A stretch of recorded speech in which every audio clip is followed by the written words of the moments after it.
तो दोस्तों Sonata software ने अपने क्वार्टर थ्री के नंबर को डिस्क्लोज कर दिया है। तो चलिए देखते हैं क्या है क्वार्टर थ्री के नंबर्स के अंदर। लेकिन उससे पहले बता दूं, कंपनी की ओर से डिविडेंड की भी अनाउंसमेंट की गई इस क्वार्टर में।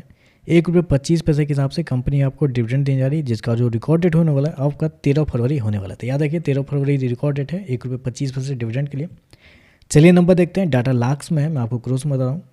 पिछले क्वार्टर में कंपनी 2119 करोड़ का रेवेन्यू जनरेट की थी ऑपरेशन के थ्रू। पिछले साल 2842 करोड़ के आसपास, जबकि अभी देखें तो बढ़ के 3080 करोड़ आपको जाता हुआ देखने को मिला। तो साल दर साल जाते हैं तो साल दर साल कंपनी के रेवेन्यू के अंदर तेजी आपको देखने को मिल रही है।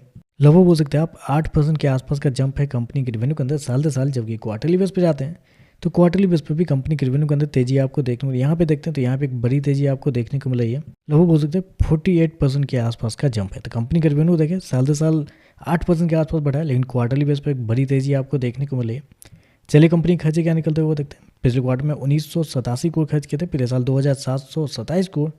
अभी देखें तो कंपनी खर्चे 2919 करोड़ आपको जाता हुआ देखने को मिला। तो खर्चे देखते हैं तो खर्चे भी कंपनी के ठीक है, नॉर्मल ही आपको देखने को मिले। इस क्वार्टर में थोड़े से अदर इनकम आपको कम देखने को मिले, वो मैं आपको बाद में एक्सप्लेन करता हूँ। पहले नेट प्रॉफिट देख लेते हैं। तो देखिए पिछले क्वार्टर में कंपनी 120 करोड़ के प्रॉफिट में थी, पिछले साल 105 करोड़। अभी देखें तो कंपनी का प्रॉफिट 104 करोड़ आपको जाता हुआ देखने को मिला। तो साल दर साल जाते हैं तो कंपनी का प्रॉफिट फ्लैट आपको देखने को मिला है।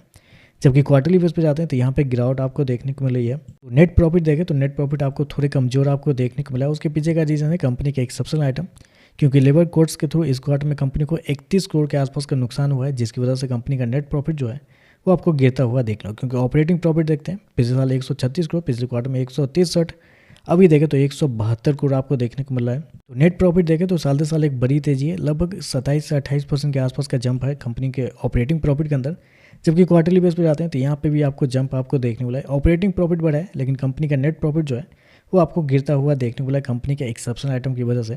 और थोड़े बहुत आप कह सकते हैं यहाँ पे अदर इनकम जो आपने देखा होगा, पिछले साल 21 करोड़ था, पिछले क्वार्टर में 31 करोड़, अभी देखें तो 11 करोड़ के आसपास है। तो अदर इनकम भी देखें तो अदर इनकम भी आपको कम देखने को मिला है। इसकी वजह से भी आप कह सकते हैं कंपनी के प्रॉफिट के अंदर थोड़ा सा असर आपको पड़ता हुआ देखने को मिला है। ईपीएस की बात करते हैं तो देखिए पिछले क्वार्टर में कंपनी का ईपीएस ₹4.33, पिछले साल देखते हैं ₹3.78, अभी देखें तो ₹3.76 आपको देखने को मिला है।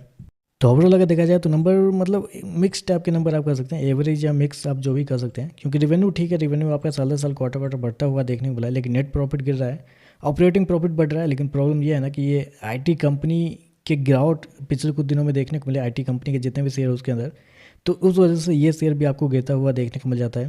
तो अगर शेयर के अंदर तेज़ी भी आती है तो और आईटी के अंदर गिरावट आती है तो फिर भी इस शेयर को गिरना ही पड़ेगा। तो ऐसे में देखना पड़ेगा मार्केट इस पर कैसे रिएक्ट करता है। वीडियो पसंद आए तो लाइक कीजिएगा, साथ में साथ चैनल को सब्सक्राइब जरूर कीजिएगा। धन्यवाद।